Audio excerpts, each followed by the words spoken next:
Hello and welcome to the Solo Digital Agency Owners Podcast. My name is Anthony.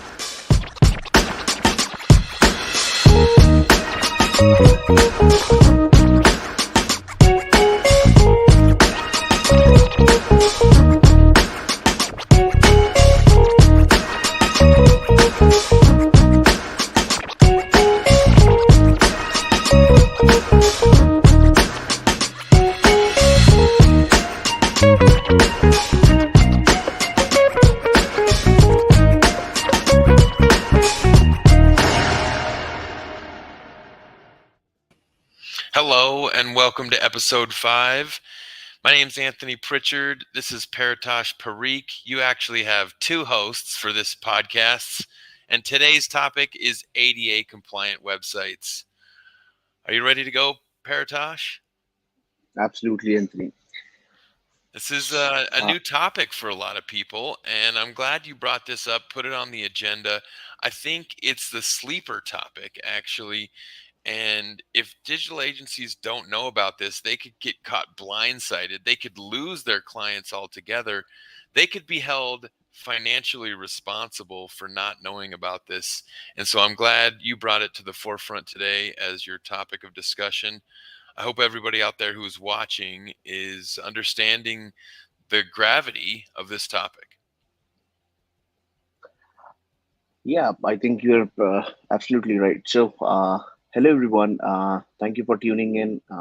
We appreciate the fact you coming and hopefully watching this sooner or later, live or at a later stages. Taking out some time to do this. We're trying to create as much value as we can at this point of time. So without wasting any further time, let's get started with the ADA compliant sites. So as Anthony said, it's more of a topic that the people who have been in the industry, who have been following web digital from a long time, there are also some of those who are you know even if they know, it's not very clear to them that what exactly ADA is, what the compliance is, why they're supposed to do it, what they're supposed to do, how to get it done. And even for digital agency owners, as Anthony mentioned, that it can be a big liability to you as a design or a development agency owner, because it can completely fall back on you if the client for whom you did the website, right, gets sued, or probably if they receive the demand letter or some legal action, right, so they can completely blame it on you. So I hope this simple thing is going to as agency owners going to help you understand that why it has such a deep gravity for you as agency owners, and how this is going to help. So let me quickly share my screen and then let's get started.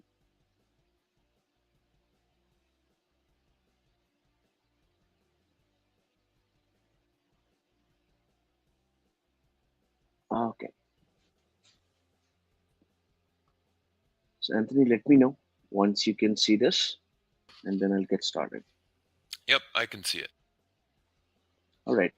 So we are going to use this presentation right in front of us, which is more of a solution presentation, which is not meant for basically for this group, but we are going to use this, and I'm going to skip the solution part, or skip the part where the pitch happens. But if you are interested, I can certainly let you know with that.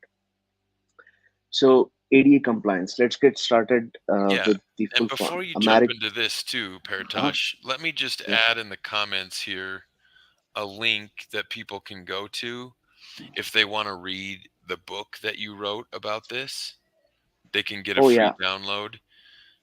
But you're going to walk them through those important pieces right now if they'd much rather just, you know, put this on Absolutely. and listen to you talk about it. Absolutely. I mean, see, I would strongly recommend to go through the book that Anthony is talking about. We'll be sharing the link in the group as well. And let me tell you that it is free to download, right? So you don't have to provide us even the email, right? We are not doing it for any benefit. We're just doing it so that you know about that. And do give it. It's a 27, 28 page read, right?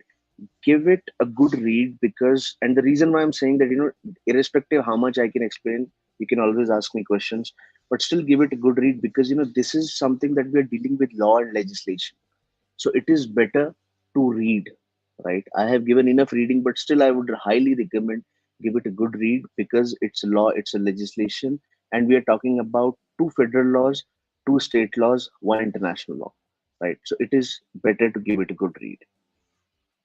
Let's jump in right away. So let's start with ADA. What does ADA stand for? So ADA is a law by federal government in United States called American Disability Act, right? What we are going to talk about is the compliance of ADA and the web accessibility. So let's jump into the agenda that we have today. So we are going to talk about what is web accessibility, which are the different disabilities which are covered, what are the different business cases you can have, how you can use it as agency owners to get rid of that whole feast and famine cycle that we all at one or the other point struggle with. You know, offer a good thing. Have a recurring revenue. Plus, the most important thing is when you tell a customer or a client about something which they haven't heard of for the very first time, trust me, it might not happen that they're going to hand over a check right away for the solution that you're pitching. Maybe you end up not even selling them the solution, but they will always remember you, right?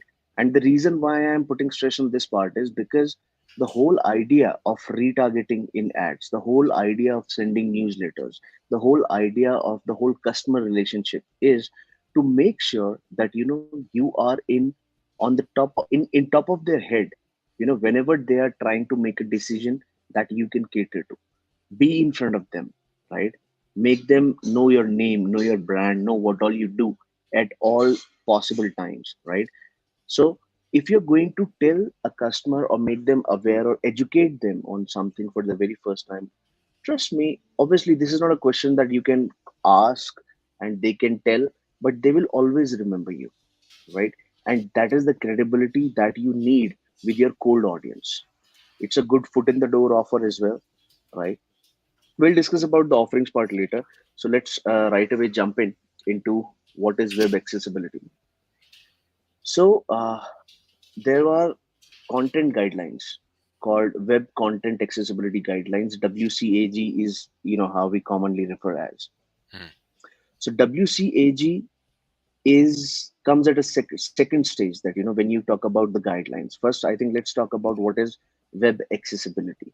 So 20%, around 24% of the global population suffers from some or the other kind of disability, right?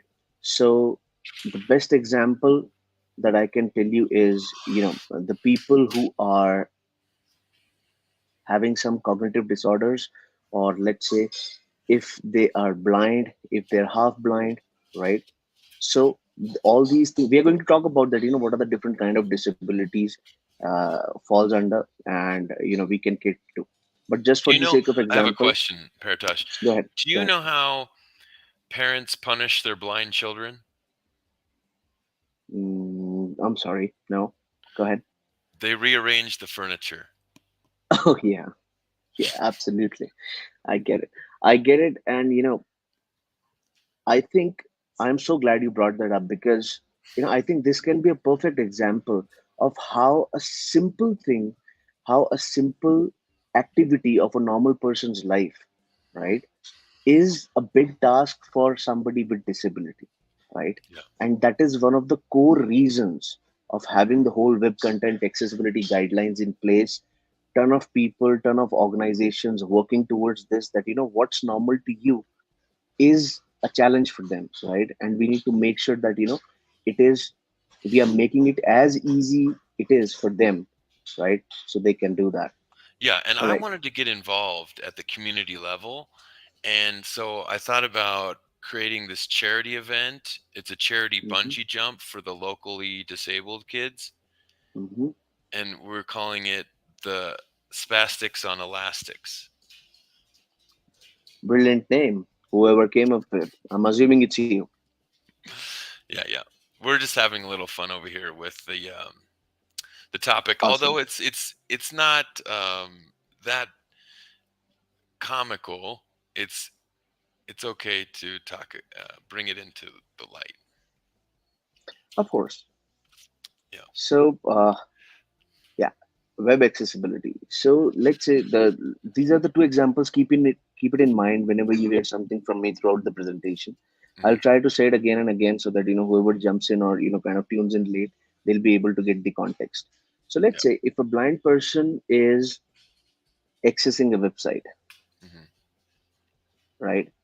However good your website is, will he be able to go through that? No. Now I know what the first question is. First of all, what a blind person is doing on a website. Let me tell you guys, they are absolutely like everyone else, right? Don't think about them as different. They are not different. In fact, let me tell you, the people with disabilities that I know, they have some kind of an extra power, to be very honest, right? You must have heard that, believed that in some or the other way.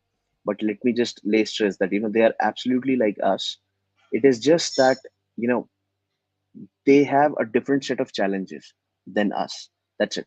In fact, more, right? So I believe that they're way more powerful than us. So what the blind guy is doing on a website is, let's say, accessing his accountant. Obviously, he has a business, he has a personal life, he has a personal finance. So certainly he or she has an accountant, right? So now they are looking for an accountant. They're searching for an accountant, right? They reached on to, let's say you're an accountant, your client is an accountant, and they reach their website. Now, how generally the blind people or the people with disability uh, access any website or access internet is through, a different set of devices. So they have purchased a device which can be connected to their laptop or their computers or whatever system they're accessing it through, right? Which helps them in access it, right? So, for example, if a blind person is using accessibility device, right, and they connect it to the laptop, they open the accountant's website, right, it will tell them that what this site is about, what is the first line, what are the different menu items, right, and everything else. It'll probably give them a whole curated audio that we are seeing two people shaking hands on the slider, right? And then moving ahead, there's an action item, there's a button, right? So just to give you a broad idea that how do they access it and how the accessibility device help any blind person in accessing it, right? So there are different kind of these accessibility devices for these people. For example, JAWS is one of the most common accessibility device name that's at the top of my mind right now. So for JAWS or for any accessibility device to read or to access what you're offering to them, right? You have to make your site compatible to JAWS or the accessibility device. Now, just like I'm not sure how many of you have heard of called thing called IEEE. It's an international electronics standard. Best example, the chargers that we use, type C, right, 3.5 jack, these are the standards, right, electrical standards. So the manufacturer manufactures as per the standards.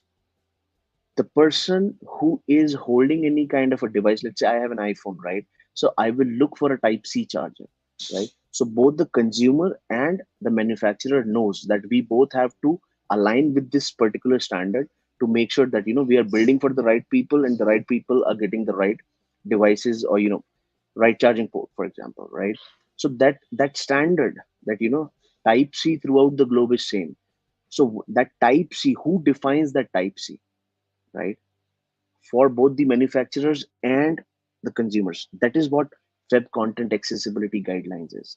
And this whole process is called web accessibility, so that the people with disabilities are able to access it.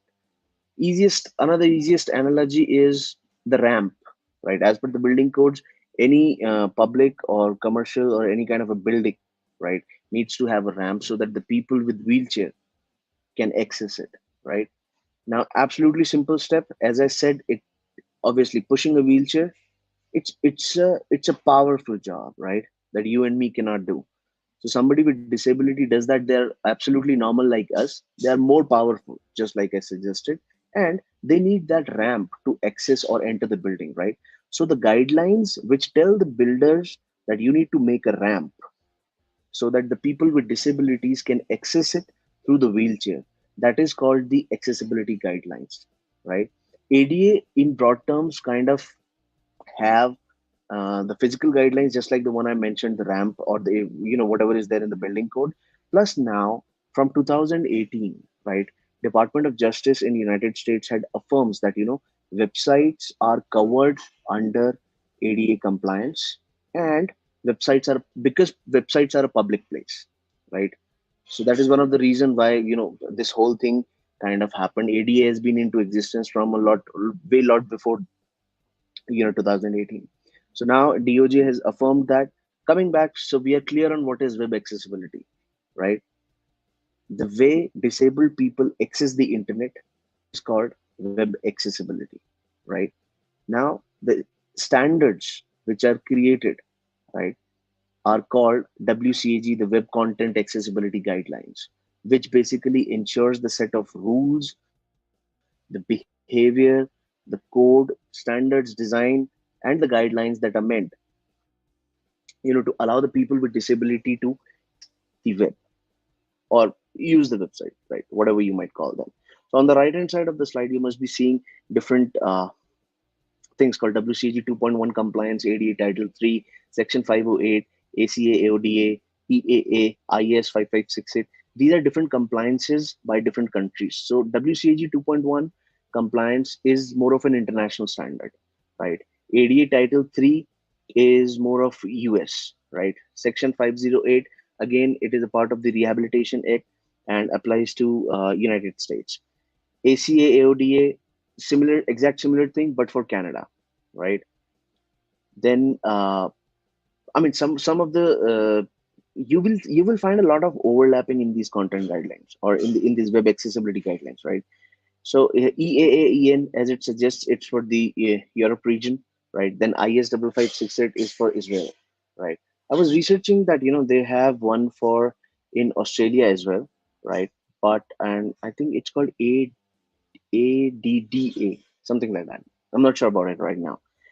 So, yeah, so these are the different compliances regarding the web accessibility in different countries. As I said, WCAG, ADA, Section 508, ACA, EAA, and IS 5568. Let's move ahead on, the kind of disabilities covered. Let me tell you guys, I was amazed myself when I first was going through these figures that, 20 to 25% of the global population is having or suffering through some or the other kind of a disability. 25%. So basically, if your existing site is not accessible, when you think that I am catering to 100% of the audience, you're just catering to 75. You're leaving a big chunk of the population of your audience, right? Now, talking back about the United States, because majority of people are either selling to US or they are in US. We are in US, right? So, how I would say is in US, it's around 20 or almost 20 to 22% of the people who are suffering from one or the other kind of a disability. Let's talk business in terms of purchasing power. This market, the purchasing power of this 20% or 22% that I'm talking about, just in the the US markets, is around, the purchasing power is somewhat around $3 billion. $3 billion is a massive opportunity, right? And the good part is that if you act now, right, if you act now on this thing, if you start educating people, if you start working on this, right, you will always I'm not saying that you're going to be the first one. There are plenty of people still there, but still there will be an early mover advantage, right? Coming back, disabilities covered. So there is blindness, as we talked about. There are motor and mobility issues, right? Then there is color blindness, epilepsy, blurred vision, cognitive disorders, as I talked about. Aging, obviously, aging is there, right? We all have seen. I mean, I know my parents, right? They're like that. Whenever they have to read, sometimes even with glasses on, right? They keep on doing something like this, right? A very small thing, but it is a challenge for them, right?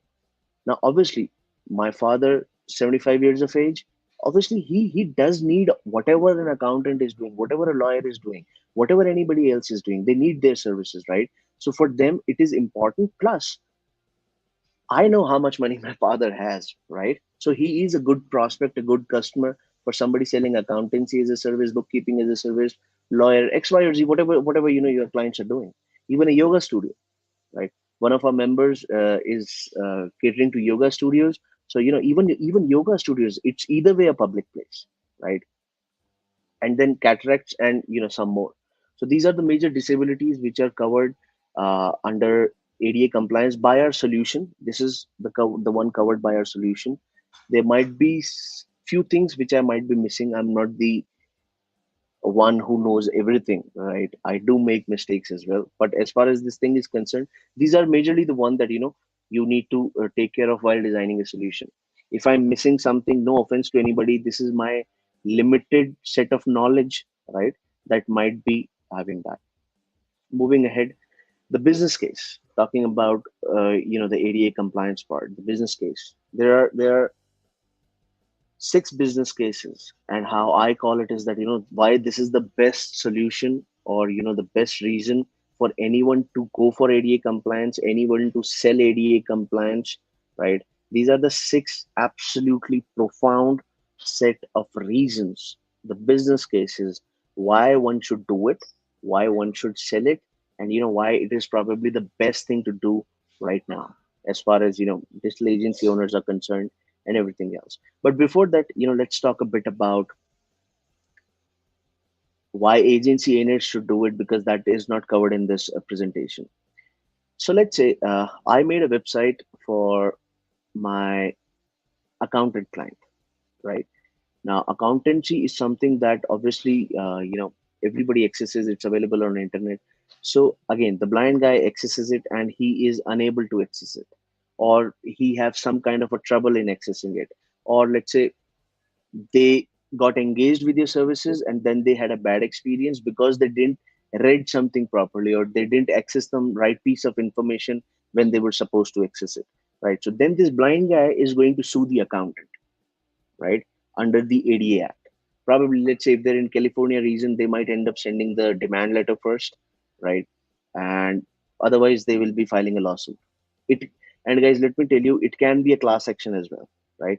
Depending upon how many people are suffering, in particular with your website. And let me tell you, lawyers can actually, cook that stuff up. So for a lawyer to make a ADA lawsuit, a class action lawsuit, it's not a big deal.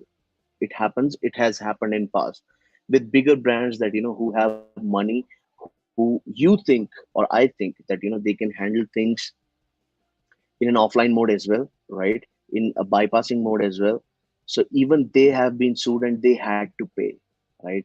Because here's a genuine citizen who is concerned, who is feeling, cheated, who is feeling discriminated, right? So everything steps in.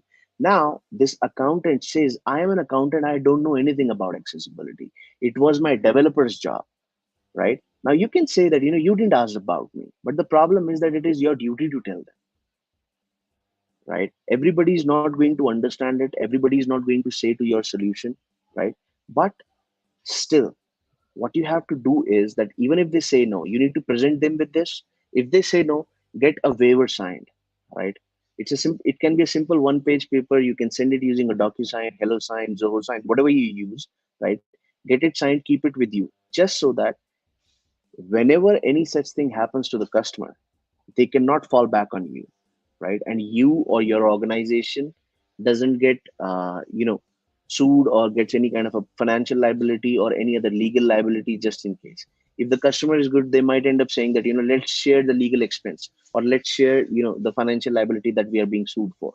So it is better to offer this. It is better to get a waiver signed off by the client if they're not going for it. There are different stages of this as well, that you can either develop using the web content accessibility guidelines, which might or might not work for some people, because when you develop as per the web content accessibility guidelines, right, the development cost goes up, because obviously it's a comparatively detailed and uh, difficult development, right, that needs to be done.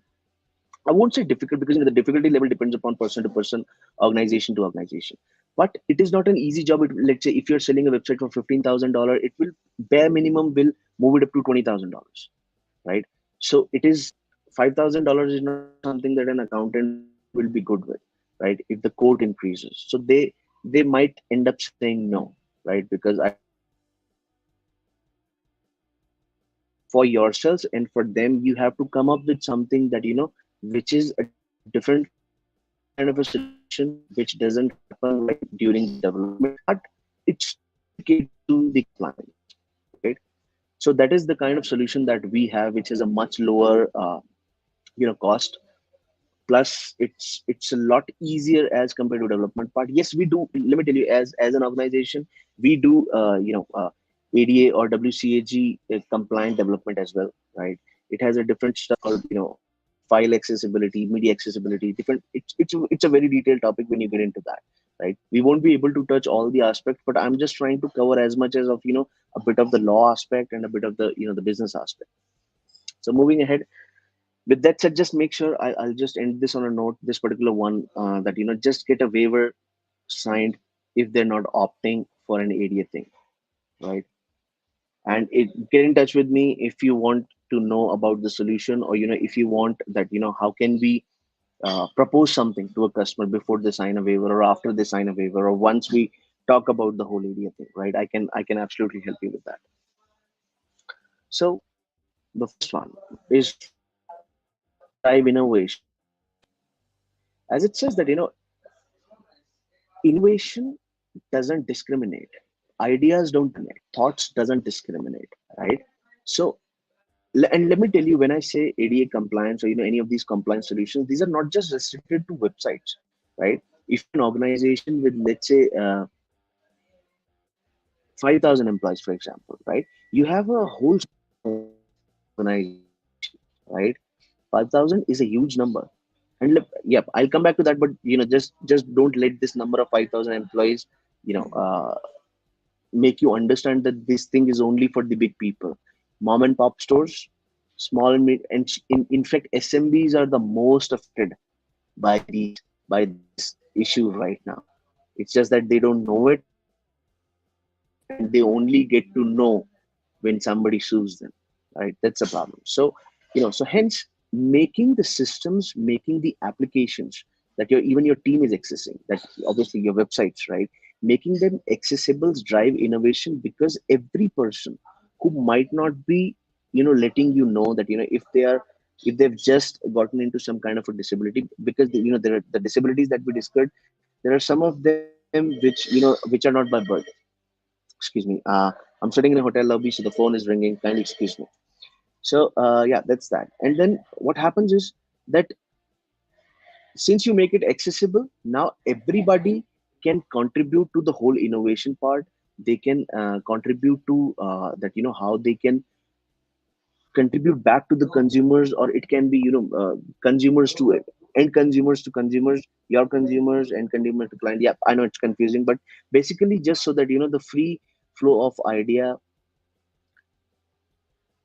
and the accessible design by nature, it kinds of makes it accessible through different devices, which increases the chance of innovation, right? And it directly affects that. It's not that it is going to do it very subtly. And I think, yeah. So that's one of the business case that I would like to add, that drive innovation. Next, as a business owner, enhance your brand. These six business cases are basically catering to the business owner who needs to say yes, but these are also the right reasons to do it for you and the end consumer. Plus, this is also a reason why you should do it. So first is the drive innovation. Second is enhance your brand.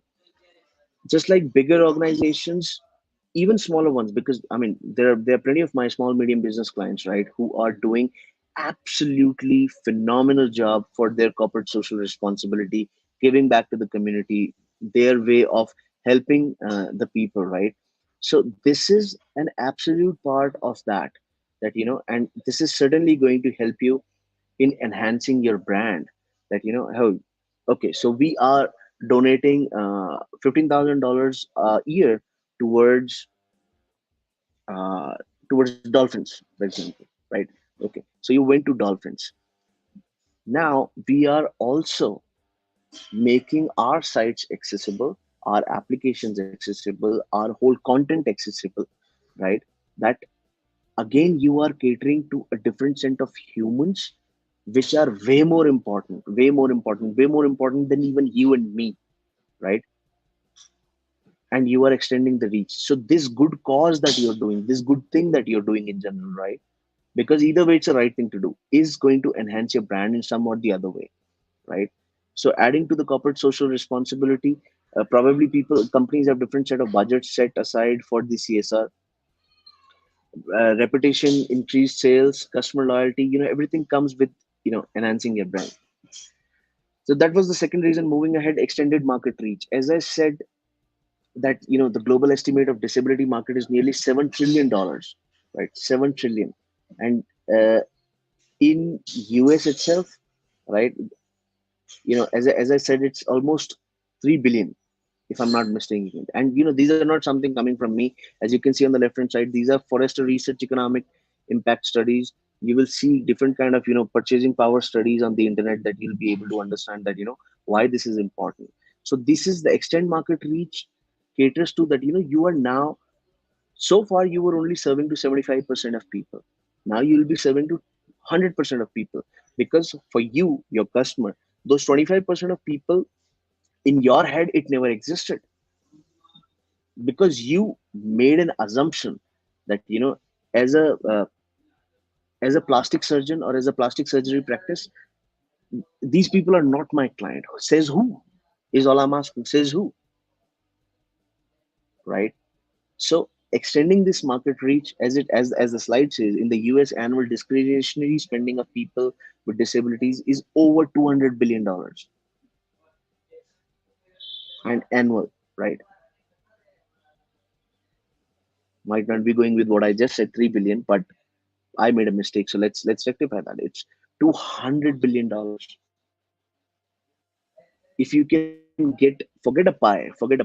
If you can get a speck of it as a business or a digital agency owner, it's a huge opportunity for you.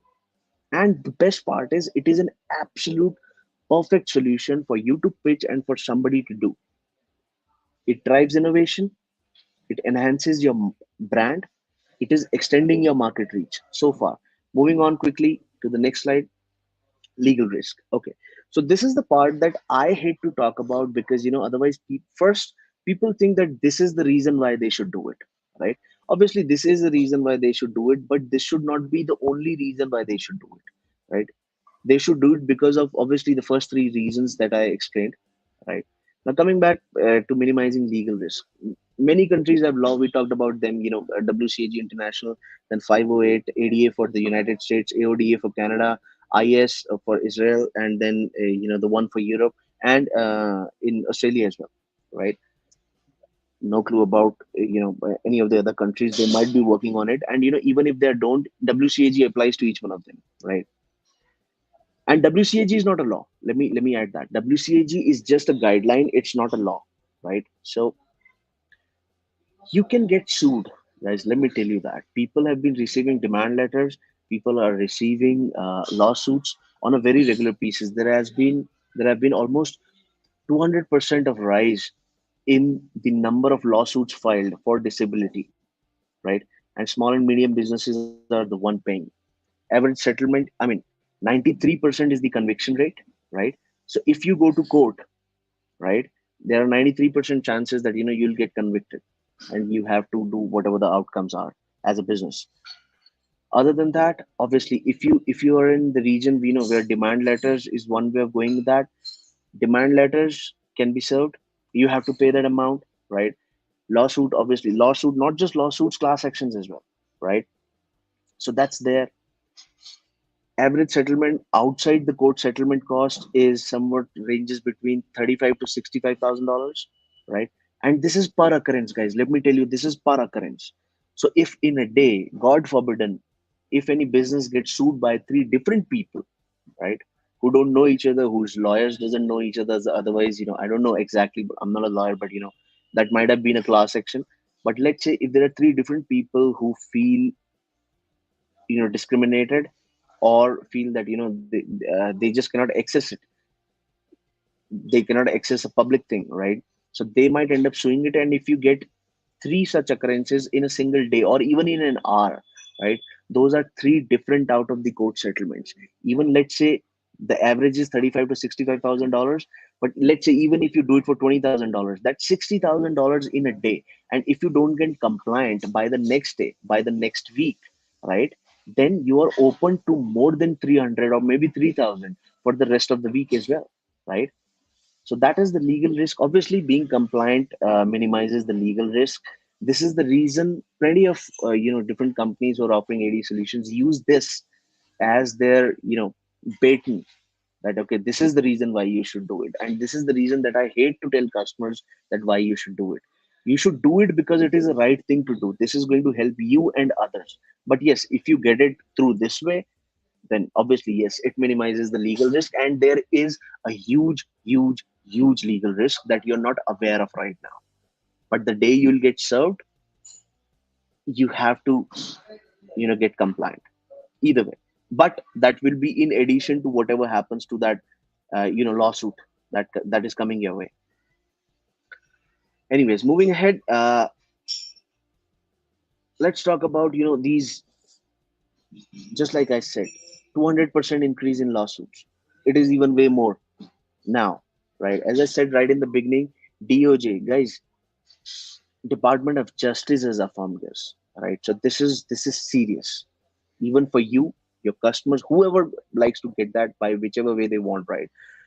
But since 2017, these figures are old, but since 2017, 150,000 demand letters have been served, right? 93% of demand letters settle outside the court, right? And see, I was talking about 35 to 65. The average actual cost is 20,000 to $150,000, right? All the big names you've heard, Kylie Jenner, Domino's, all these people have been served and sued. And I can tell you because I kind of watch this industry in particular, companies like, the big e-learning giants, Volvo, Mercedes. I mean, there are huge companies spending millions on accessibility. They have a whole departments working about the accessibility. They have people who are only working on the accessibility. And the good part, that how to make it accessible, not because it's a legal, obviously it's a legal compliance, but why they should do it, and they can tell you more about that, how it has helped them. So since we are short on time, let's move quickly. Next, the last or the final slide for this is that diversity and inclusion. Diversity and inclusion is a big thing for any organization, right? Because they have to do it. The reason why in particular I have this picture over here is because most of the people, generally how things work is that they end up using these people, the white, the black, the Latin, or if I'm kindly excuse me if I'm missing something, but this is a general approach. They often forget this, right? So the whole thing, your whole effort as an organization to get into ADA will also help you achieve your diversity and inclusion goals, right? Because employing people with disabilities is an essential aspect of creating a diverse workforce, right? All right. So now coming back to, again, the most important reason, but not the one that I want people to do this because it is there. There are tax benefits. Even the accountants don't know about this, right? That there are tax benefits. Up to $10,250 every year can be claimed in accessibility expenses, right? We have this falls under the section, I think section 44 of the IRS, right?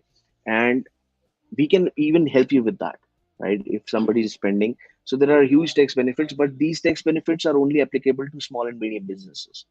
There are two reasons this benefits are there, so that more and more small medium businesses kind of get this done, so that more for that 20 or 22% of the population who are suffering from one or the other kind of a disability will be able to access it, right? So tax benefits up to $10,250. Yep, that's there, right? And there's a not so difficult. If I can understand it, probably anyone can, right? It's a comparatively simpler calculation of how it's been calculated, right? Then the next of the slides are all about our solution. So if you want, or Anthony, but if you think this is right for the group, I can go through quickly through that. But otherwise, we are done with this part, guys. You need ADA, your clients need ADA, and as agency owners, if you don't able to sell it, if your client says no, get that waiver signed. Yeah, excellent presentation. Lots of good explanations in there about why we should, why we might not want to do it, or how to at least to avoid the liabilities if our customers don't want to do it. But it really seems like a win-win situation, especially when the tax benefits pay for the cost to become compliant. I really don't see a good explanation of why a company wouldn't want to upgrade their website to become ADA compliant. It doesn't cost them anything in the end with the tax benefits, and it only exposes them to even more customers when they do this.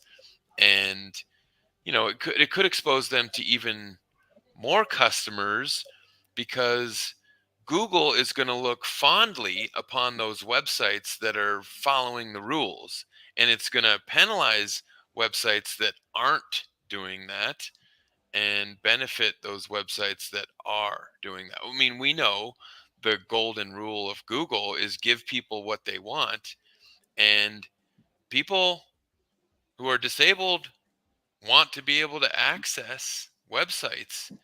And so naturally, you just got to think that the Google algorithm is going to penalize websites that are not ADA compliant. Absolutely, at some or the other stage, because ADA is getting bigger, accessibility is getting bigger, right? So sooner or later, Google will take this into account, and even right now, we don't know, right? We don't know if it is still taking that into account.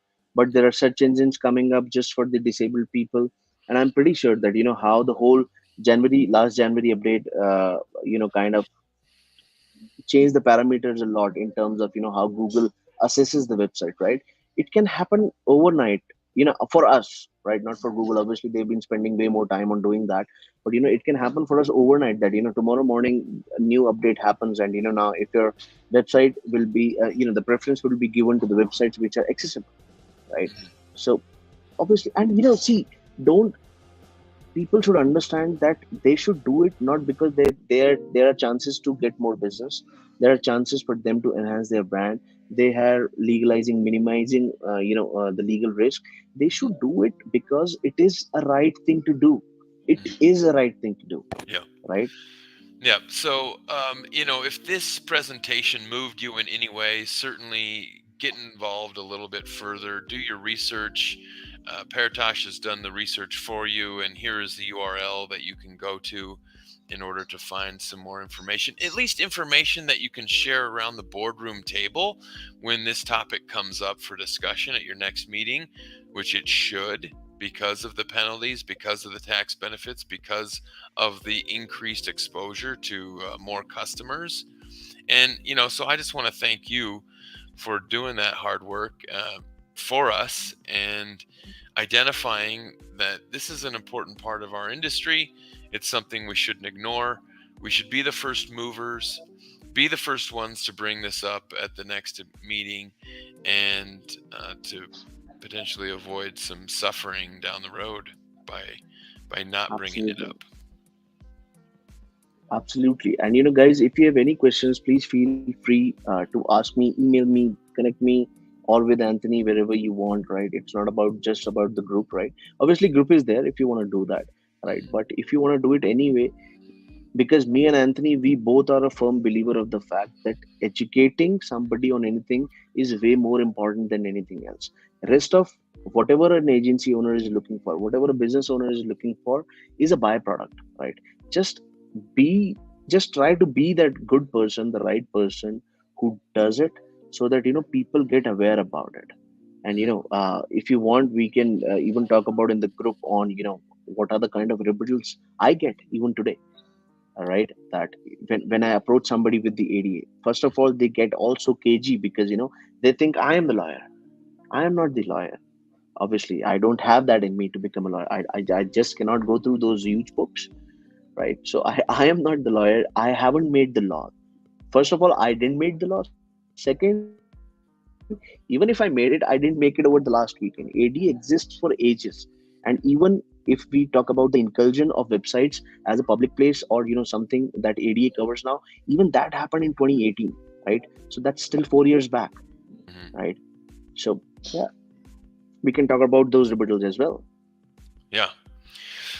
Well, thanks for this presentation on ADA compliance. If you do have any more questions, Paratosh is offering a free analysis of your website to see what is compliant and what's not. If you already knew about this and you already have taken some steps, make sure that none of your bases are left uncovered. Take him up on that offer. Go to that URL at uxdesignexperts.com and schedule a free consultation. Next week, our topic is lead generation, specifically conversion campaigns. I'll come prepared with an intelligent presentation on how to generate leads with video and with Google ad campaigns, YouTube campaigns. Um, the ideal customer journey, we're going to take a look at that. We're going to take a look at, building trust at every step along the way to generating a lead, and the things that we can do to help a customer's time frame or um, time to from introduction to transaction increase. So I hope you tune in for that one. I mean, that is at the heart and the core of every digital marketer's responsibility as a marketing consultant. Absolutely. So we're hitting all the big topics early in this podcast episodial, and we look forward to having some live viewers on our next podcast. See you there.